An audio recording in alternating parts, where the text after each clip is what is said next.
Good morning students. This class for 8th class. Today is your science class. Chapter number 7 that is conservation of plants and animals. यानी कि इस chapter में हम पढ़ेंगे कि plants और एनिमल को कंजर्व यानी कि बचाया कैसे जाता है। तो ये जो आपका चैप्टर है वो आपका S7 से स्टार्ट हो रहा है सिलेबस आपका।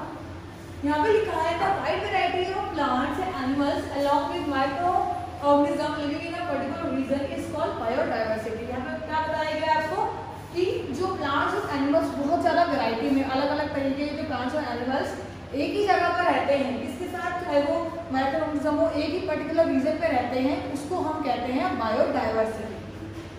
The part of earth in which microorganism exist और support life is called biosphere. और जो पार्ट होता है हमारा अर्थ का वो पार्ट जहाँ पर सर्वाइव कर सकते हैं उसको हम कहते हैं बायोस्फीयर। अब है टर्म एसोसिएटेड विद बायोडायवर्सिटी, यानी कि बायोडायवर्सिटी के साथ कौन कौन सी टर्म यानी कि कौन कौन सी चीज़ें जो मिलती जुलती है उसके साथ रिलेटेड है, उसके बिना वो नहीं हो सकता। फर्स्ट वन है हमारी species. A species refers to a group of organism plants and animals that have common characteristics and can interbreed amongst themselves. क्या बताया गया है? स्पीशीज हमें वो बताई गई है कि ऑर्गेनिज्म का ग्रुप यानी कि बहुत सारे ऑर्गेनिज्म चाहे वो प्लांट्स हो चाहे वो एनिमल्स हो और के कैरेक्टरिस्टिक्स के कॉमन कैरेक्टरिस्टिक्स यानी कि सेम तरीके के वो एक तरीके के हों।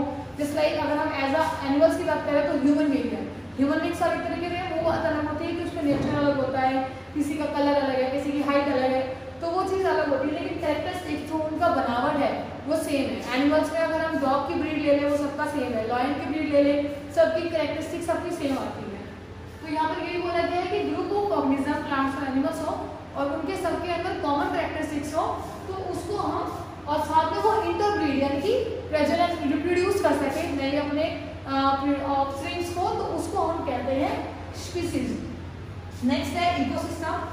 Ecosystem made up of all the plants animals and microorganism in an area along with the non living components such as climate soil water. अभी हमने पढ़ा था बायोस्फीयर के बारे में कि जो सारे हमारे एक साथ रहते हैं, तो इसमें वही बोला गया है कि जितने भी प्लांट्स एनिमल्स होते हैं चाहे वो माइक्रोऑर्गेनिज्म हो जिनका कनेक्शन नॉन लिविंग थिंग्स जैसे क्लाइमेट हो गया, सॉइल हो गया, वाटर हो गया, ये सारी चीज़ नॉन लिविंग थिंग्स है, तो इन सब के साथ जो एक पूरा सिस्टम बनता है कि लिविंग भी रह रहे हैं और नॉन लिविंग थिंग्स भी है, तो उसको हम कहते हैं इकोसिस्टम। नेक्स्ट है habitat. The natural environment of plant और animal species where it lives and reproduce is called its habitat. यानी कि नेचुरल एनवायरनमेंट वो जगह जहाँ पर प्लांट्स और एनिमल की स्पीशीज रहती है और रिप्रोड्यूस करती है उसको हम हैबिटेट कहते हैं। हैबिटेट अगर एक्चुअली में बात करेंगे तो हम जहाँ पर रहते हैं उसको हैबिटेट बोल सकते हैं। अब आता है इम्पोर्टेंस ऑफ बायोडायवर्सिटी कि इस बायोडायवर्सिटी की इम्पोर्टेंस क्या है। पहला है biodiversity maintain the environment around us. ये हमारे चारों तरफ एनवायरनमेंट को मेंटेन करके रखती है। जैसे अभी हमने पढ़ा था कि क्लाइमेट नॉन लिविंग थिंग्स सब चीज़ें होती है, तो ये सारा हमारा एनवायरनमेंट ही होता है। We are economically dependent upon biodiversity. हम इकोनॉमिकली मतलब एक दूसरे के ऊपर इस बायोडायवर्सिटी पे हम पूरा डिपेंड है, क्योंकि बायोडायवर्सिटी क्या है कि सारी चीज़ें हो, उस पर लिविंग थिंग्स भी हो नॉन लिविंग थिंग्स भी हो, सब चीज़ें हो। तो जब एक चीज़ नहीं होगी तो हम जैसे मान लीजिए अगर प्लांट्स नहीं होंगे तो हम जीवित नहीं रह सकते, क्योंकि हमें खाने की जरूरत है जीवित रहने के लिए। तो सेम ऐसे ही कि हम उसके ऊपर डिपेंडेड है। We get a variety of food item, clothes, food, etc. from plants and food, leather and milk from animals। कोई चीज़ बताई गई है आपको कि हम प्लांट से फूड आइटम हो गया, क्लोथ्स हो गए, फूड हो गया, वो सब चीज़ें मिलती है और एनिमल से हमें फूड, लेदर एंड मिल्क ये सब चीज़ें मिलती है, तो इसलिए हम इस पर डिपेंडेंट हैं। तो ये तो हो गया हमारा इसके इम्पोर्टेंस। उसके बाद यहाँ पे दे रखा है causes of loss of biodiversity, यानी कि इस बायोडायवर्सिटी की जो लॉस हो रहा है, जो कमी हो रही है, उसके क्या कारण है।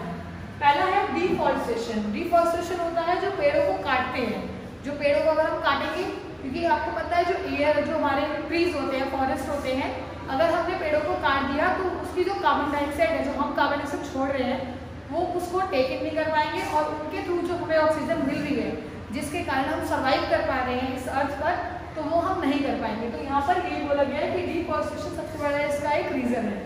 उसके बाद पॉल्यूशन, इतना पॉल्यूशन होता है कि हमारी हेडेक हो जाता है, हमें रेस्पिरेटरी सिस्टम प्रॉब्लम हो जाती है हमारी, तो इवन कभी कभार इतना ज़्यादा प्रॉब्लम हमारे पॉल्यूशन होता है कि हमारी डेथ भी हो जाती है।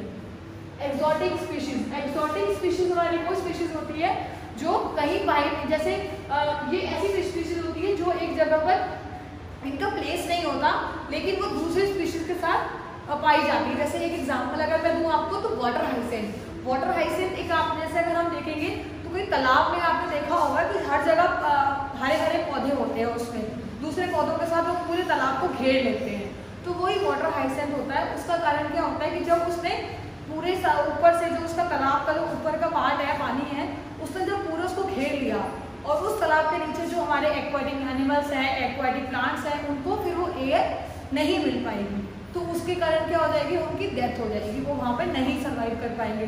तो एक्सोटिक स्पीशीज हमारी इसलिए कॉजेज है लॉस ऑफ बायोडाइवर्सिटी का, क्योंकि ये एयर की जो मात्रा है, एयर जो हमारी ट्रांसफर हो रही है उसको बिल्कुल रोक देता है। उसके बाद है इलीगल हंटिंग, जानवरों की मना करा हुआ है तब भी वो इलीगल करते हैं। जैसे टाइगर है, टाइगर की इलीगल है हंटिंग लेकिन तब भी लोग कर रहे हैं, दैट्स व्हाई वो एक्सटिंक्ट यानी कि गायब होते जा रहे हैं। नेचुरल डिजास्टर जैसे फ्लूड हो गया, अर्थक्वेक हो गया, ये सब चीज़ें के कारण क्या होता है, जो वहाँ पर प्लांट्स है, चाहे एनिमल्स, चाहे जो भी चीज़ें हैं, वो सब वहाँ पर बिल्कुल खत्म हो जाती है। हमें वहाँ पर दोबारा से नई चीज़ उसको रिनोवेट करना पड़ता है। तो ये थे हमारे सारे लॉस, यानी कि कॉज जो कि बायोडाइवर्सिटी की कमी होने के कारण है। उसके बाद हम आगे पढ़ेंगे, नेक्स्ट टॉपिक है हमारा फ्लोरा एंड फोना। फ्लोरा एंड फोना क्या होता है, देखते हैं इसको। All the different kinds of plants living in their natural surrounding are called flora of that place. यानी कि जितने भी हमारे लिविंग चीजें होती है प्लांट्स के अंदर, यानी कि बेसिकली हम जो हमारा फ्लोरा होता है हम प्लांट्स को कहते हैं। प्लांट्स मीन्स फ्लोरा एंड फोना क्या होता है, all the different kind of animal living in their natural surrounding are called fauna of that place. यानी कि हम प्लांट्स और एनिमल्स की जगह हम कह सकते हैं फ्लोरा और fauna. Plant means flora and fauna means animals, तो ये हमारे प्लांट्स और एनिमल्स ही हैं।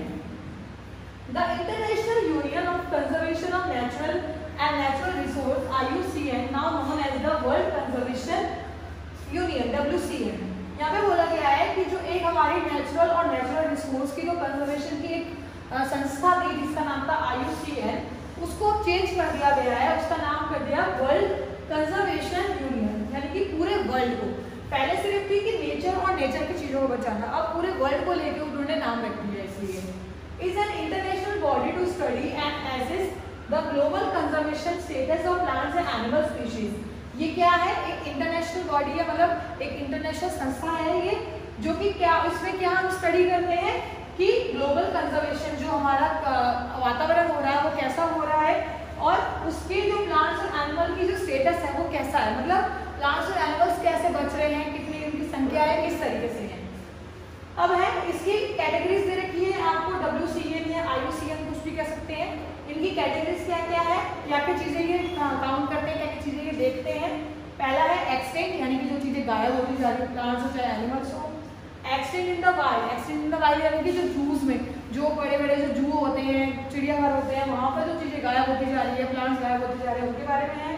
क्रिटिकली इंडेंजर, होते हैं जिनके एकदम से बिकॉज ऑफ क्लाइमेट वो गायब होते जा रहे हैं, यानी कि क्लाइमेट के चेंज के कारण वो गायब हो रहे हैं, उनकी एकदम जो संख्या है वो बिल्कुल कम होती जा रही है, जिससे हमें पता चल रहा है कि वो एक्सटिंक्ट हो सकते हैं।